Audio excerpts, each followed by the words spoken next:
I think the largest agency in the world does 15 billion a year in revenue, if I'm not mistaken. What do the Uh, margins look like? Terrible though. They're like 3 to 5%. So it's crazy how large these service businesses can get. But I don't know if a 3% profit margin business is a very healthy one. For sure not. Like that's like a Walmart strategy. It works, but it's just like it seems like a common theme in agencies where even at a small level, if you look at people doing like any like 50K a month or 100K a month or 200K a month, like I did the same thing. I made the same mistake. Like they hire too many people, and Yeah. the company gets too big and too slow, way too fast, and it kills the margins of the business.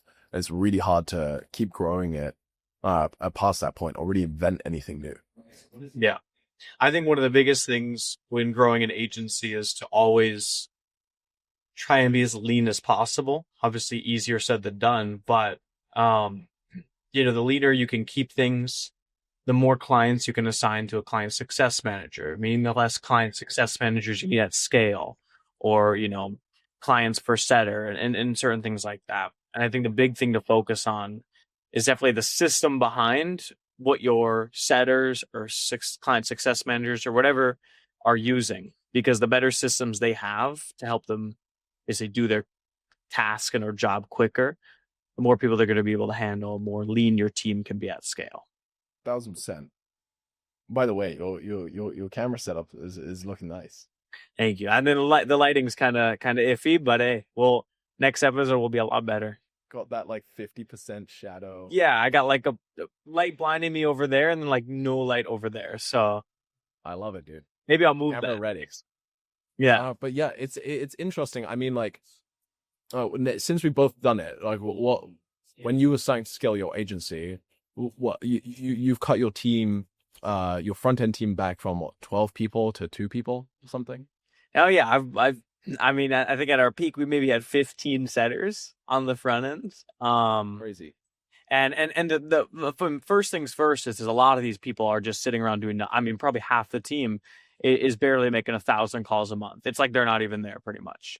So that was the first thing, is just realizing like we need to have a way stricter minimum, and that wiped off half the people right off the get go. Um, with that being said as well, then I mean, I developed further systems, as far as better pickup rates, quicker ways to get contacts with leads, ways to warm leads up before we actually have the initial contact with them, and all those helped increase our conversion rate to where now we're getting somewhere in the ballpark of 17% dial to meeting book rates. And obviously with that, I can go from 15 setters to 10, 10 to 5, and ultimately we're only at one setter right now. We are currently pacing Wow. for 140 meetings this month with one setter. So now what happens is that one setter can earn way more. So the OTEs of the role skyrocket, because instead of having 5 people earning 2K a month, I can have one person earning 10, right? Yeah. And then with that also being said, way lower management, right? It's one person. I got to train one person. I have to make one person amazing. I have to give one person the best system possible, not 10 or 15 where 5 slack off and you got to, constantly churn people in and out. It's way easier to manage at scale. Right. And I think that goes for everything, like every part of the business. And the crazy thing is, like, you can structure it like that. Yeah. Oh, for I sure. think even recently there's an example. We need to set something up where we can pull stuff on screen and show them. But there's an example of someone that's doing 250 or 300 a month or something with no one. It's just them, just one person. Um, and they're leveraging lots of like the new technology to be able to do that. But they've just kept everything very efficient the entire time. Yeah. And that's And I think that's like, yeah, I think that's a common misconception, is a lot of people, myself included, for the longest time, just correlate growing with needing more heads. Like if anything, it can sometimes even be the opposite. You can go from 100 to 200K a month and actually have less people at 200K a month. Which for the longest time, I was just like, well, if I have 8 people at 100K a month, I need 16 at 200, or something to that effect, which is for the most so. part, it's just better. Like you do not need more. You need better, and better actually it ends up being less. Better system, better pay, smarter people, um, and that requires a lot of discipline, and you probably have to make a mistake a few times. I Yeah. think like the lesson I had from Flax was just don't hire anyone stupid, Oh yeah, uh, for sure. and maintain like very high quality, um, and that way like everyone that's really good also benefits because there's less bullshit that they have to navigate Oh yeah, to it's get things done. There's a less people super to talk to. super good analogy or thing to think about is if you got 5 A players and 1 C player, they're like over time that C player will kind of act as almost like a virus to the rest of the team, where they will definitely take everyone else's performance down lower and lower and lower. If you don't find them, get rid of them, and keep that quality and standard up. I think one of the reasons that happens too is because people look and go, well, hang on a second, this guy's getting like you join a sports team and like everyone's grinding and then there's these three people that never do everything, but they keep getting playing time. It doesn't Yeah, really make any sense, you know? It's just like, hang on a second, like oh, to be on this team, you don't need to have a high standard. And yeah. and really good people want a high standard. So then they go, well, wait, Why why am I here? why am I hit? Why would I do this? This doesn't make sense. You actually end up like doing the opposite you want to your culture. Instead of trying to get the C player to be better, they end up bringing everyone down and everyone leaves. Yeah, and it's super true with that. There's so many other effects of it, but yeah, your A players are naturally going to go down. And Um, they'll question you as a leader. They'll go, why would you allow this to happen? yeah, and that kind of leads to the effect of that. I mean, I know we've touched on it in other episodes as well, but one of the most important things, and arguably the most important, even over like clients, um, signing new clients and things of that nature is talent, and the talent that you can find. Because really, if you can get the best talent, nothing else really matters. I mean, that's what's going to push 95% of things forward. Um, That's what the best people do with their time. The best executives, they focus on getting the best people in the CEOs, right seat. C-suite, VPs, like anyone senior in an organization, the people that are absolutely best spend most of their time recruiting because it's really hard to get really good people to join because they're usually deep entrenched in other companies or running their own companies. And so in order to recruit them, it requires a lot of effort and it's fully a sales rate and it should be very targeted. It's almost um, like with cold outreach to get clients, sure, you can reach out to loads of people. But if you want a really high success rate, you could just pick one company and you could just sit on it for a month and you could collect information by talking to different people at the company, finding people that know the decision makers and eventually getting warm intros into the company. Your success at closing that deal is way, way, way, way higher. And yeah, maybe you want a bit of a hybrid approach when you're doing outbound or building a clients. If you're building an agency and this is like, you're trying to get to 100K a month, you don't necessarily need to care really specifically about the brands you want to bring on. Although this is a good strategy, is to just go after one like amazing customer a month and then retain them forever. Lots of companies do that. That's what my new company does now. Um, um, uh, but it's the same concept with people. It's like people compound really well if you do it right, and it compounds really badly if you do. Yeah, Uh, the example of it compounding badly is actually not like when you have 8 at 100K a month. If you're thinking that you need 16 to get to 200K a month, usually what happens is you end up with 20. Like you have a bit more bloat because things get less efficient as you're scaling the team. So yeah, now you need more people to manage people, and you need a person to onboard other people, and like and it becomes messy. it's easiest to quickly bloat things as well, and it is definitely it's challenging. But if you put a lot of focus into really trying to lower that overhead count as much as possible, um, what you're going to find is you're able to really just get way more from one person. And oftentimes what someone might say is, I can't afford that like top tier talent. Is something that will commonly be said. But the reason you can't is because you have a lot of mediocre talent in your team that's getting dispersed, top one person or one top talent's pay to 5 other people. Whereas if you could just get a system that works for one person where you don't need the other 5, then you can actually get that top talent in. Yeah, Um, 1,000%. yeah, 1,000%. yeah, 1,000%. It's kind of fascinating. So it's a really simple concept, but ideally what you do is you don't hire until you absolutely need it.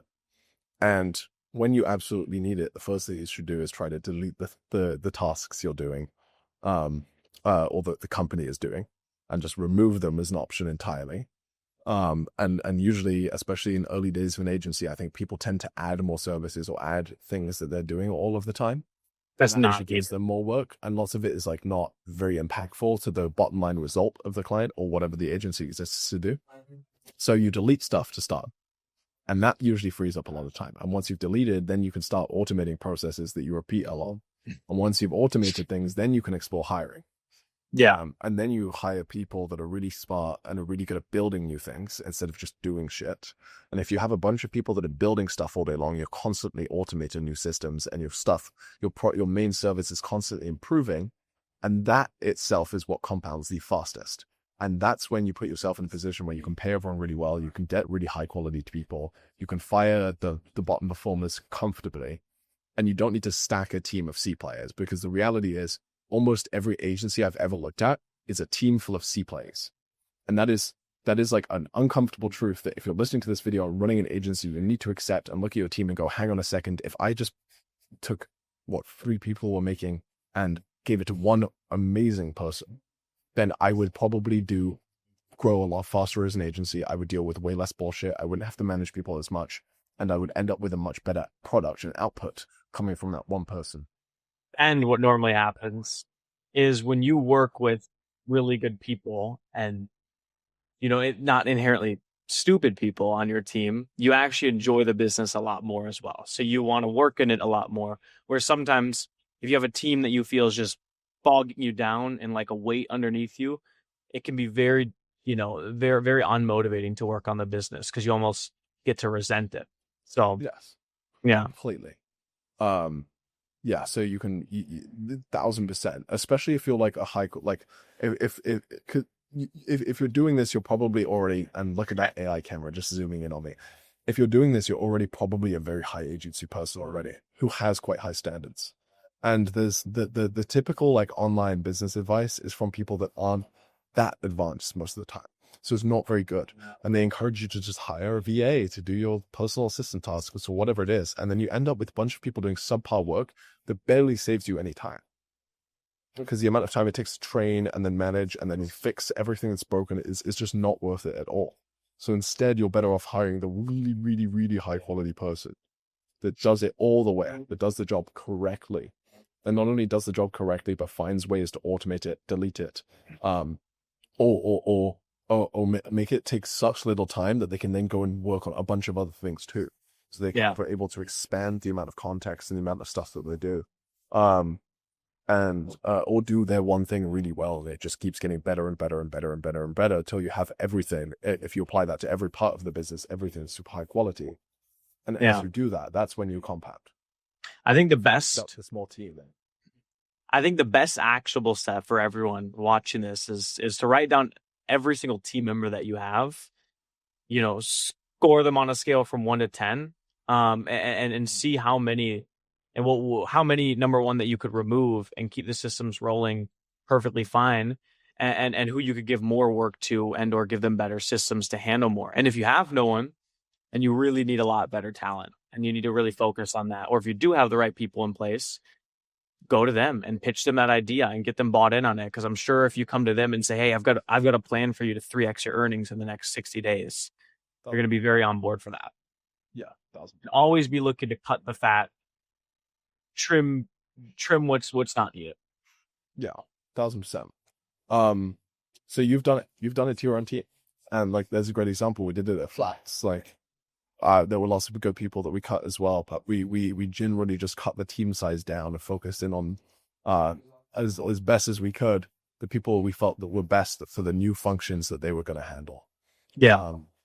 And we were able to really shrink the team size down, which made the company way more efficient. It's way easier to run. It's way simpler to run. We can focus on growth way more. We can focus on service quality way more because we went from 45 people to whatever, 11 or something. Like that is so much simpler. And like I would rather 50% the revenue at that with that many people, because it ends up being far more profitable than way more revenue, and loads of people and way more time spent to manage to get less profit. Um, so it's a relatively basic concept, but it's like I don't think people really, really understand it, and even the people that talk about it don't apply it to their own teams. Like look at the people that are working for you and go, cool, is this like the best people can be like $250,000 a year, like starting at that point, maybe like at least above 100,000 a year. Like you start getting high quality people at like $250,000 a year. I haven't hired anyone in a million a year yet, but $250,000 a year, I can tell you, it starts getting way, way fucking better. Like people are dialed in, people know their shit. I'm sat in an office full of like 6 people right now on a Sunday at 4:30 p.m. Like everybody is super focused and everybody is super smart and far more talented than I am in many ways. Well said. Hell yeah. That camera zoomed in like 10x. Way too zoomed in, man. I can see the stubble on my chin.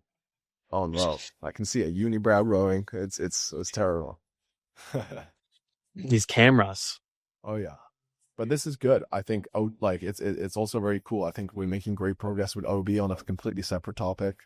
We're getting much better at selecting candidates. We're getting much better with the advice that we give. It's getting succinct. It's getting focused. We're starting to see improvements across the board. I think 2026 is going to be a really big year for everybody. I think this is the year where we start getting, people within 12 months from 0 or near 0 up all the way up to 100K a month.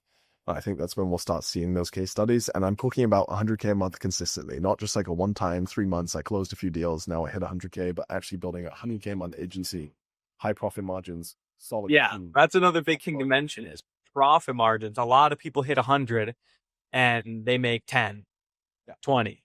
And it looks way bigger than it is, but we want to focus above 50% net margins no matter what. So if you want that, there is an application link down below this video. So you can scroll down there. Costs nothing to apply. It does cost absolutely nothing.